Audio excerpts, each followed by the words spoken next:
because like everybody's concerned because they haven't talked to her. We're more concerned about, your daughter. Your daughter. How old's your daughter? She's 1 year old.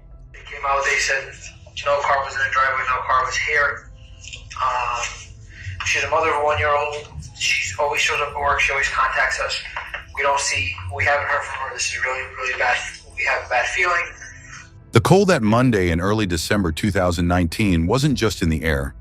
It hung in the silence, seeped into the cracked windows of an apartment that should have been warm with a mother's laughter and a child's footsteps.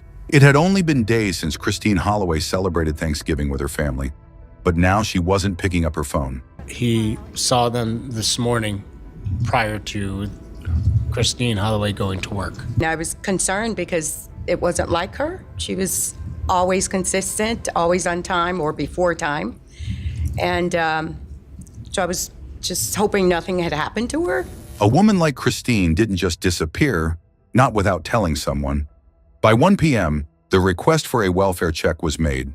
The address, 612 Myrtle Avenue, Ansonia, Connecticut. The lieutenant also testified that when he went inside the home, he noticed windows that were open despite it being cold and snowing. And also, all of the sheets and bedding were gone from the bed and the crib. One of the bay windows was open despite the frigid air, and the bathroom skylight was cracked. The door was locked, lights on, and no sounds of movement. Officers knocked, no answer. Knocked again, still silence. Then the decision. Force entry. We're gonna attempt to make entry. Roger, did you get there's one or two plates on the token? Please find it.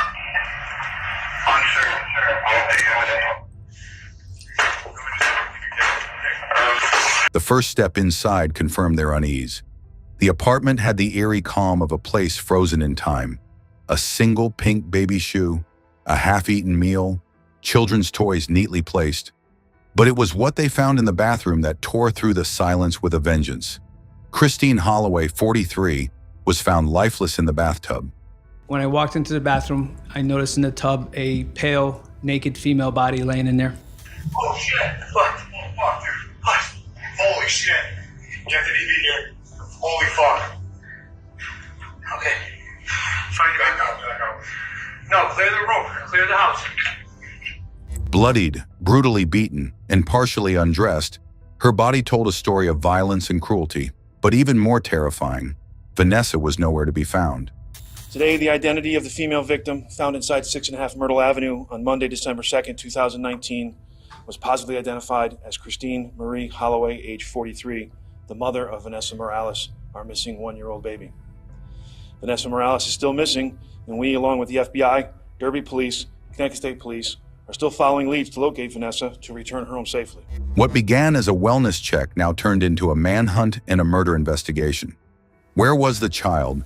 The emotions are still raw for the family of Christine Holloway and Vanessa Morales. The now 2-year-old baby girl has been missing for a year. Her family still has hope that she can return home safely. It's all very surreal still, and, every day we just we just hope that Vanessa comes home. Who had done this and why? But we want to thank everybody that's trying to find Vanessa, and hopefully someday it's going to be a very good story. As police secured the scene, attention turned to Christine's boyfriend and Vanessa's father, Jose Morales. He'd told Christine's brother and sister-in-law he saw her that very morning, leaving for work with Vanessa in tow. I have a girl here that's saying that she's the sister of Christina Holloway? All right. Is that Christina, your girlfriend? Yeah. Okay. She's saying that she couldn't contact her all day today. She said that she talked to you today, and that you said you saw her leave this morning. I saw her leave early in the morning to go to work. That's about it.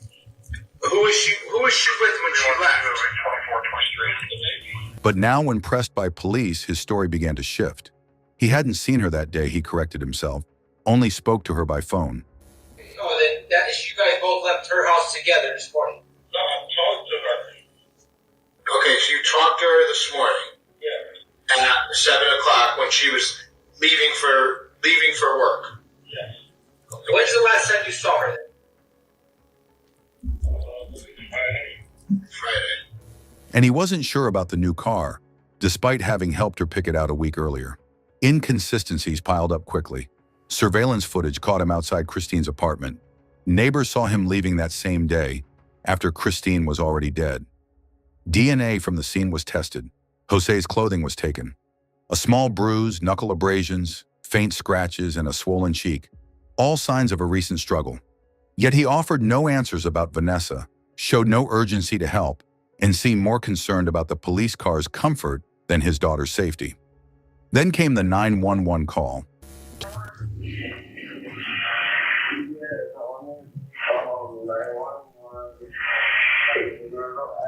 What number house on Myrtle Ave?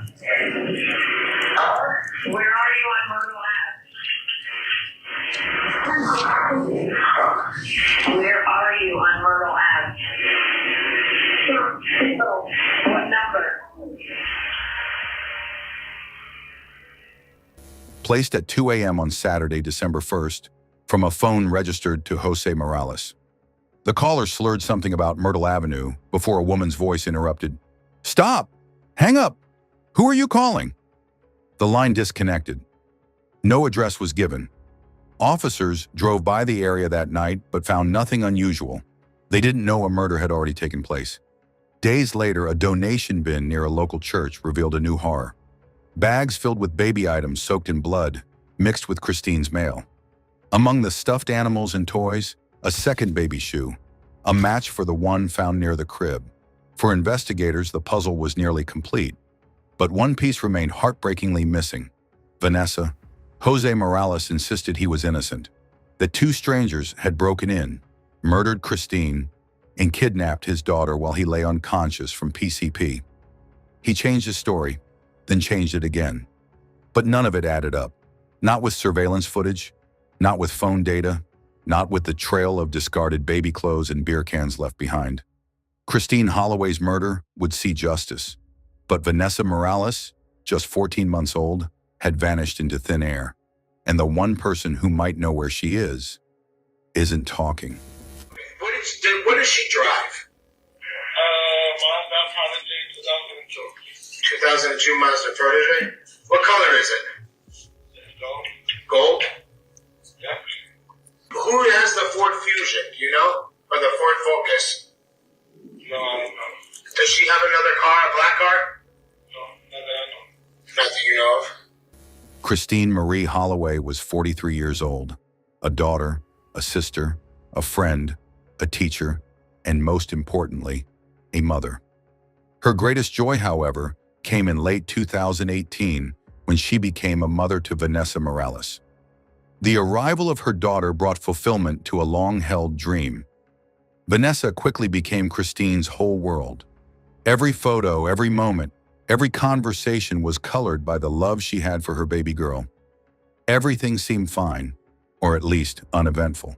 But then Monday came, and Christine didn't show up for work. That morning, her coworkers waited. They texted, they called. Nothing.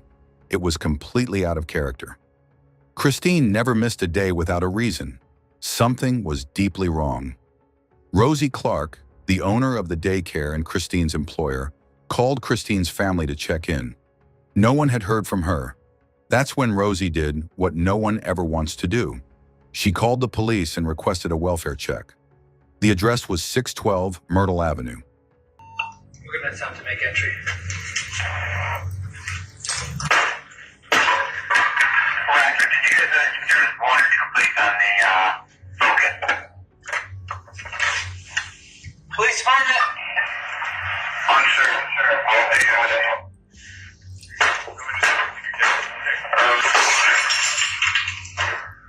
Police department. Please. Police department.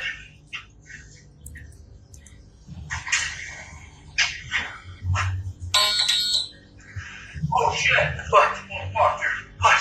Holy shit! Get the DB here. Holy fuck! Okay. Find you back out. No, clear the room. Clear the house.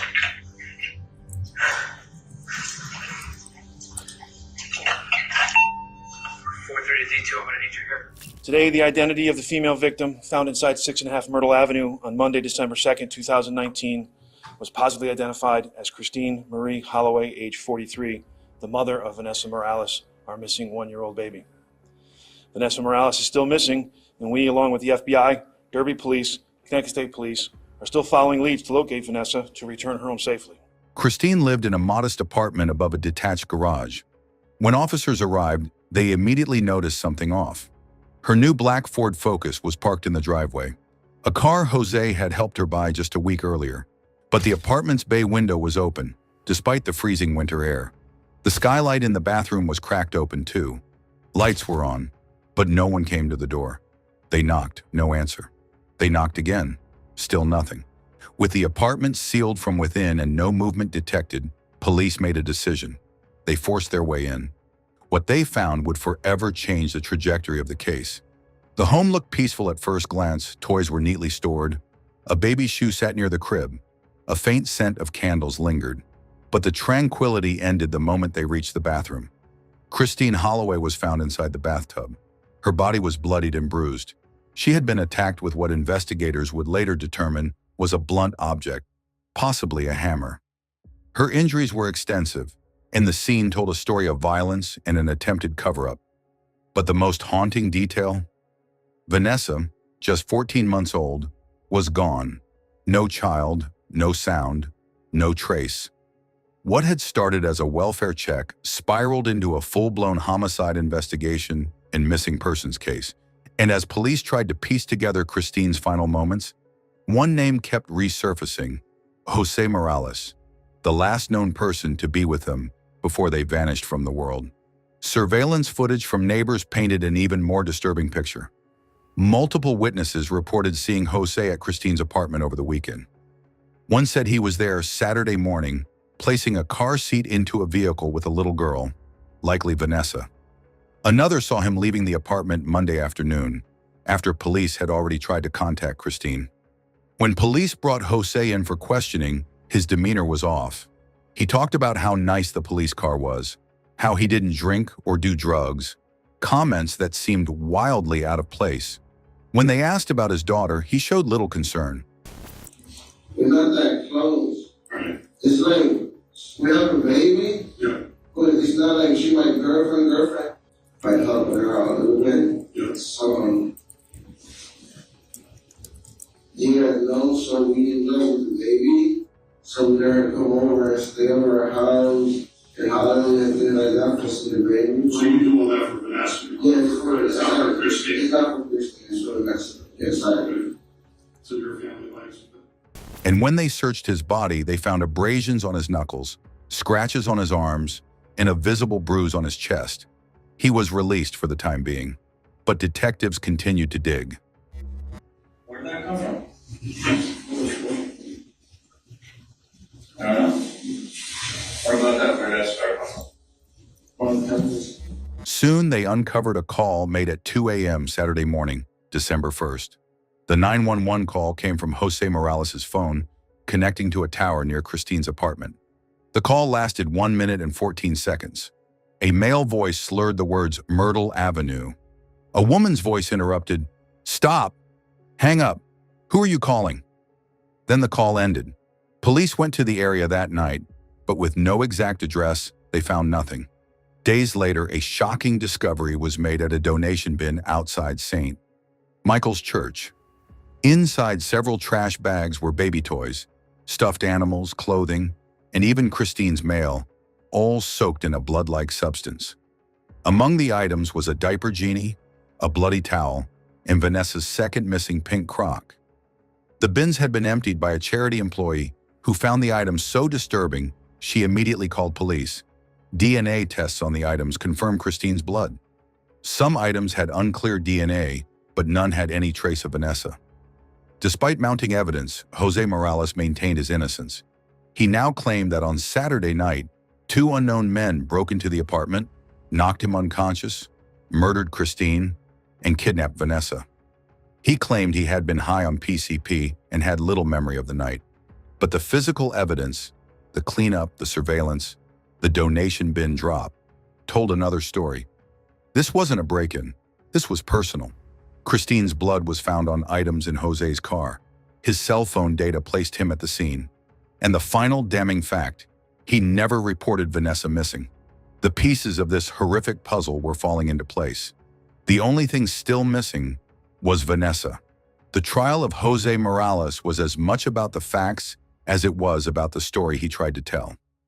In spring 2025, more than 5 years after Christine Holloway's murder and the disappearance of Vanessa Morales, Jose stood in court facing charges of murder and tampering with evidence. By that time, the public had already heard parts of his bizarre defense. Claims of PCP-fueled blackouts, shadowy intruders, and fragmented memories that, he insisted, explained his behavior and the gaps in his timeline. You indicated that you had gone outside to smoke, is that correct? Yes. Okay. And you indicated that you were smoking PCP at that time. I was. Objection, Your Honor, again. He's, at this point, we're restating the testimony. Okay, overruled. We took a break, counsel. You may continue. I did. You were smoking PCP? I did, yes. Okay, and what effect did the PCP have on you? Well, it made me lose my focus. I got blurry, disoriented. I lost my balance. I couldn't see clear. Okay. And then you said, I believe we left off that you had testified that you went back into the apartment. Is that correct? Yes. All right, and you went into the bathroom area. And I think that's where we left off, Your Honor. Okay, great. The prosecution painted a starkly different picture. They described Jose as jealous, controlling, and emotionally volatile. A man struggling with unemployment, personal failure, and the weight of fatherhood he hadn't wanted. A man who had spent Thanksgiving with Christine and their daughter, then watched his world spiral. They argued that on the night of the murder, he attacked Christine in a fit of rage, cleaned up the scene, and disposed of any evidence that could tie him to Vanessa's disappearance. What steps did you take? That's when I left the apartment again and went back to the gas station. Okay, the Shell gas station? Yes, the Shell gas station. What happened there? I purchased another Black & Mild. Okay, and what'd you do after the gas station? I drove right back to the apartment. Okay, and what'd you do when you got to the apartment? Bathroom. Okay, and what happened? While I was in the bathroom, I was smoking the Black & Mild. I was feeling extremely sad, and the way that Christine was looking in the hallway. So I didn't want nobody to see her like that. So I left the bathroom. I gathered myself up. I left the bathroom, went into the hallway, and I grabbed Christine. And before I left the bathroom, the idea was to bring Christine and put her in the tub. I grabbed the curtain, I flipped it over, the pole. I went into the hallway. I gently grabbed Christine and I placed it in the tub. Okay. And do you know approximately what time that was?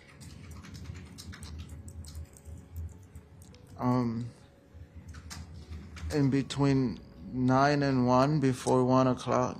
Okay. On Sunday morning. After you placed... I'm sorry, on what morning? Sunday. Sunday morning you're talking about now? Sunday, yeah. Yeah, Sunday. That would have been December 1st. Okay, so you placed Christine in the tub. Okay? Yes. Just tell the ladies and gentlemen of the jury, what did you do next in the apartment? Once I did that, I closed the bathroom door, and now I'm inside the apartment, and I see the blood all over the hallway floor and by the door entrance. And I went and I grabbed the bucket from under the sink with towels, and I filled it up halfway, almost more than halfway. And I started cleaning because when I was walking around, I have left footprints from the blood in the carpet.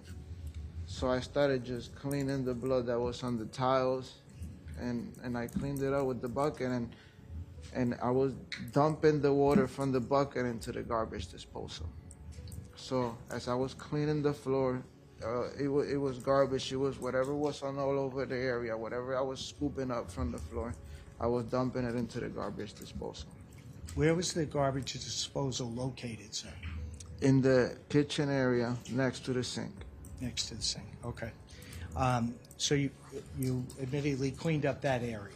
I did. I cleaned the area that had the big, where it was a lot of blood. Because it was blood in many different spots, and there was droplets of blood around. So I did the floor area. Okay. And the carpet. They reminded the jury of the facts. Christine had been bludgeoned with what was likely a hammer. Her body had been moved. Blood had been cleaned from the walls. Her DNA was found in Jose's car, in a trash bag, and even in a donation bin. Surveillance showed him coming and going from the apartment that weekend. Yet he never once called 911 about his daughter's disappearance, until asked about it. When Jose took the stand in his own defense, his story shifted again. Now he recalled 2 intruders forcing their way into the apartment late Saturday night. According to him, he was in the bathroom, high on PCP, when he saw the men approaching. He tried to warn Christine, but was struck unconscious. Tell us what happened next, what your observations were, what happened next. So I called 911. I don't know how much time went by. Seconds. I felt hit. I got hit on the right side of my face. I lost my balance. I already had no balance to begin with. I lost my balance. I fell. I tried to lean on the little kitchen island. I couldn't get to it because I was not that close to it. So I fell. I got on my floor, on my knees and my hands, and I got hit right around my chest area. I stood there, laid out on the floor, high, extremely in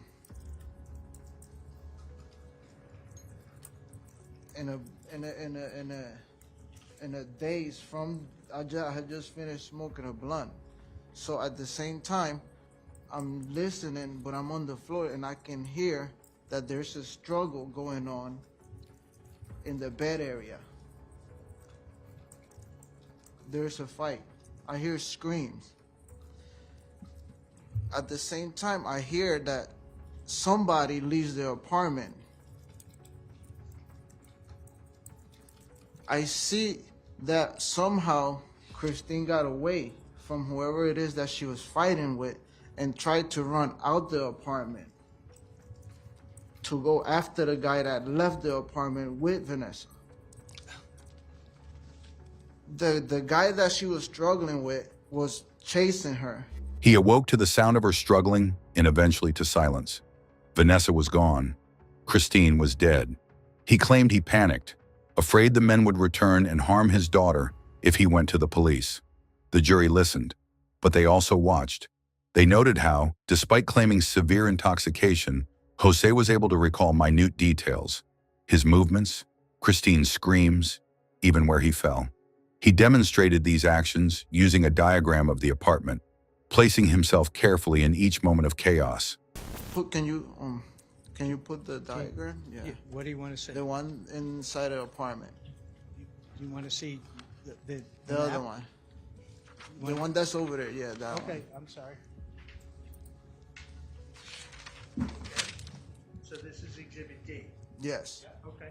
You can use this if you want to explain. So from the little kitchen area right there, the kitchen island, that's where I was at, in the living room area.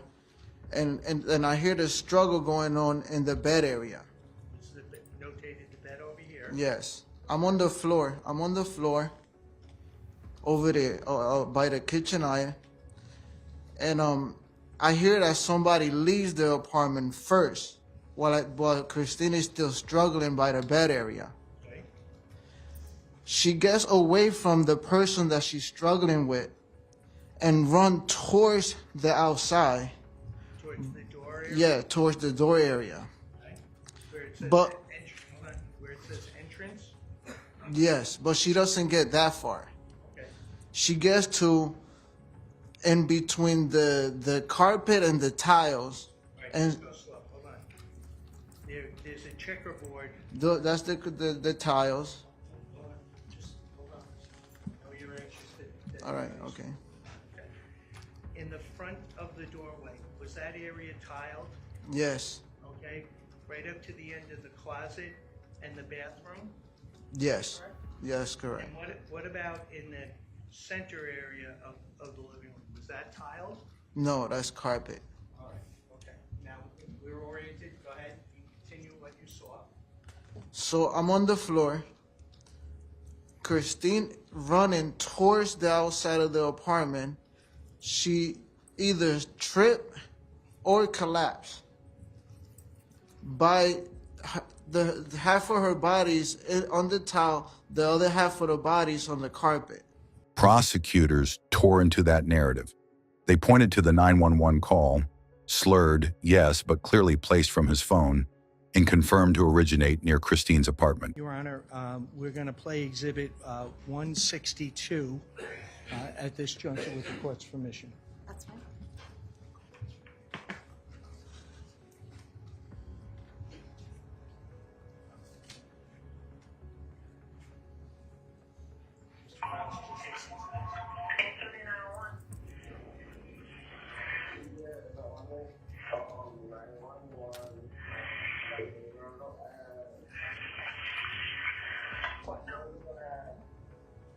Mr. Morales, can you identify whose voice is on State's Exhibit 162? Yes, that's my voice. That's you calling on one. Yes. Okay, thank you. What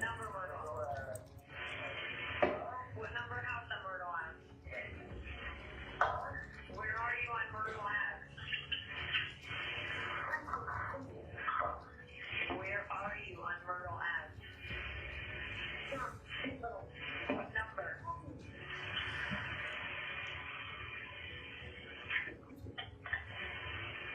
Hello?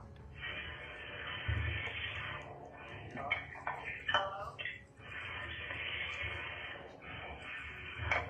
Hello?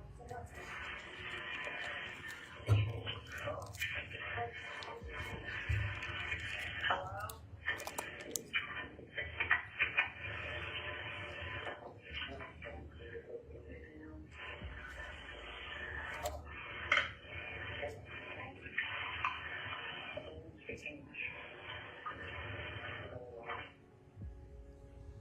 Thank you. Mr. Morales, you hear a female voice in the background. Can you identify for the jury whose voice that was? That's Christine's voice. Okay, so They reminded the jury that Jose's story changed repeatedly. First, that he never saw Christine after Friday. Then he saw her Monday. Then he spoke to her only by phone. They emphasized his behavior in the police car, commenting on the ride, joking with officers, never once asking where his daughter was. Perhaps the most damning blow came from Hector Rodriguez, Jose's so-called alibi. Hector initially said they'd spent the entire weekend together, but under pressure, he admitted that Jose had asked him to lie. The truth? Jose had come and gone throughout the weekend. His phone, his movements, and surveillance all aligned with that revised account. Jose's defense admitted to the tampering with evidence, but clung to the idea that he hadn't killed Christine. There was no murder weapon, they argued. DNA under Christine's fingernails didn't match him, but the jury wasn't swayed. The physical evidence might not have screamed guilt on its own, but the circumstantial evidence shouted it. After just a day and a half of deliberations, the jury returned their verdict: guilty of murder. Jose Morales showed little reaction as the verdict was read. The judge set sentencing for July 8, 2025, where he faces up to 65 years in prison. Proof beyond a reasonable doubt is proof that precludes every reasonable hypothesis except guilt and is inconsistent with any other rational conclusion. As of that moment, he had made no further statements about Vanessa's whereabouts. Her name was barely mentioned in his testimony. For Christine's family, the verdict brought some relief, but not closure. Justice for Christine, yes. But justice for Vanessa? That remained painfully out of reach. The trial had ended. But for the people who loved Christine and the child still missing, the story was far from over. Though the trial ended with a verdict, what lingered was the ache of uncertainty. Vanessa Morales was still missing, and the question haunted every headline, every interview, every pause in Christine's family's voice. Where is she? In the months after the conviction, investigators continued searching. They re-examined evidence, revisited witness statements, and sifted through tips. Some credible, most not. Flyers were still posted, online petitions still circulated, and Christine's family kept speaking publicly, refusing to let Vanessa's name fade. The FBI's $10,000 reward for information remained active, and yet no one came forward. No trace of the toddler was ever found. Jose Morales, now convicted of murder, offered nothing. No confession, no explanation, no apology. Despite overwhelming evidence tying him to Christine's death and the calculated disposal of items tied to Vanessa, he clung to his story. 2 unknown intruders, a drug-induced blackout, fragments of memory that conveniently absolved him. And while legal experts debate the plausibility of PCP hallucinations, Christine's family never doubted the truth. They believe Jose knows exactly what happened to Vanessa. Christine's sister, Anna, has become the voice of hope and heartbreak. She has appeared in interviews, written statements, and appealed to the public, never wavering in her conviction that Vanessa could still be out there. I would like to thank all the law enforcement agencies involved with searching for my baby niece, Vanessa Morales. My name is Anna. I'm Vanessa's aunt. We, the family, would like to ask for everyone in our communities and beyond us to help bring baby Vanessa home safely. Her belief is rooted in the silence, because if Vanessa had died that night, why hide her body? Why remove every item connected to her and erase her presence so thoroughly? That question remains the beating heart of the mystery, and so the search continues. In April 2025, the National Center for Missing and Exploited Children released an age progression photo of Vanessa. She would be nearly 6 years old now. Tim, Margot, yes, right now what's happening right now in Ansonia is family members and friends and members of the community are handing out these flyers with Vanessa's picture on them, 4 pictures of Vanessa, all trying to find her, trying to spread the word here. We have not seen these pictures yet, so take a good look. There are some really, really clear photos of her face. She has brown hair and brown eyes, and that's right, family members have met here in Ansonia to spread the word about this, and I'm joined right now by Vanessa's cousin, Joshua. Joshua, tell us a little bit about what has been going through the family's mind these past few days. It's very hard on my grandparents, and I could only imagine the other side of the family. We just want her home at any means necessary. We just want her home safe, healthy. I mean, Christmas is coming. Like, you know, she got to have her second Christmas, you know what I mean? And it's cold out here. And it's so much things going on in the world, and we would never think it would happen to your own. Attention quickly turned to Jose Morales. His statements to police were inconsistent from the start. Initially, he told Christine's family that he saw her Monday morning, leaving for work with Vanessa. But when police called him, he changed his story. He hadn't seen her since Friday evening after Thanksgiving. Then he claimed he had only spoken to her on the phone Monday morning, not in person. These shifting timelines raised red flags immediately. Police noted more inconsistencies. When asked what car Christine drove, Jose said she still had her old gold Mazda. In reality, she had replaced that vehicle a week earlier with a black Ford Focus, something Jose had helped her pick out. He acted like he had no knowledge of the new car, despite having been with her at the dealership. Surveillance footage from neighbors painted an even more disturbing picture. Multiple witnesses reported seeing Jose at Christine's apartment over the weekend. One said he was there Saturday morning, placing a car seat into a vehicle with a little girl, likely Vanessa. Another saw him leaving the apartment Monday afternoon, after police had already tried to contact Christine. Christine Holloway was a woman of kindness, faith, and devotion. Her life was rooted in love for her daughter, her family, her students. She should have been protected. She should have grown old watching Vanessa grow up. Instead, she became the victim of one of Connecticut's most haunting crimes. And her daughter? She became the center of a mystery that has yet to be solved. Jose Morales now waits for sentencing, likely to spend the rest of his life in prison. But for Christine's family and for the investigators who worked tirelessly on this case, justice will remain incomplete until Vanessa is found. And so we ask, if you know anything at all, contact the Ansonia Police Department or the FBI tip line. Even the smallest piece of information could bring Vanessa home, because somewhere out there, a little girl may still be waiting. If this story moved you, if it made you think twice about the hidden dangers in seemingly ordinary lives, please like this video, comment with your thoughts or any leads you might have. Subscribe to stay updated on this and other true crime investigations. Together, we can help keep stories like Christine's alive and maybe, just maybe, find answers that have been lost for too long.